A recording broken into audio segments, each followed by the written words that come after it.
The importance of gut health. This is one of my favorite topics because I have a lot of clients that come to me with small intestine issues. What does it mean if you have gut issues? This means bloating, cramping, distension after you eat, or even a couple hours after you eat. Even things like bizarre nightmares or vivid dreams all can be signs that our gut isn't properly functioning. And this is a big deal. If our gut's not properly functioning, our immune system is going to be lowered. We're not going to have as many neurotransmitters to make us happy. So serotonin and dopamine, also made in the gut. And the most important thing, it's where all our nutrients are absorbed. And so the food that you eat, this is where the goodness happens. This is how it gets into your bloodstream and how it gets to the cells. The most important thing to look at is, one, are we digesting our food properly? Many of us are in a sympathetic state. We're in a stress state. When we're eating, we're on the go. We're thinking about every other thing except the food that we're eating.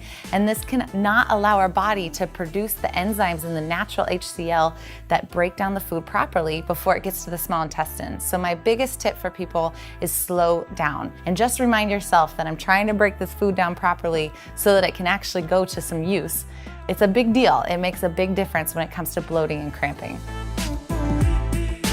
What happens when we have bloating and distension is it's called intestinal permeability. So our lining of our small intestine starts to pull apart, and this is a bad thing, and we want to get it back to here. And so glutamine, marshmallow root, and slippery elm root are all really key nutrients to help bring it back. The last thing is probiotics. I think people overuse them without a healthy gut because you could have as many probiotics as you want, but until you have a good home for them, then they're not gonna do you any good. So as much as I love probiotics, and I know it's a trendy word, I think it's just as important to make sure we have no form of leaky gut or intestinal permeability before we start incorporating them in.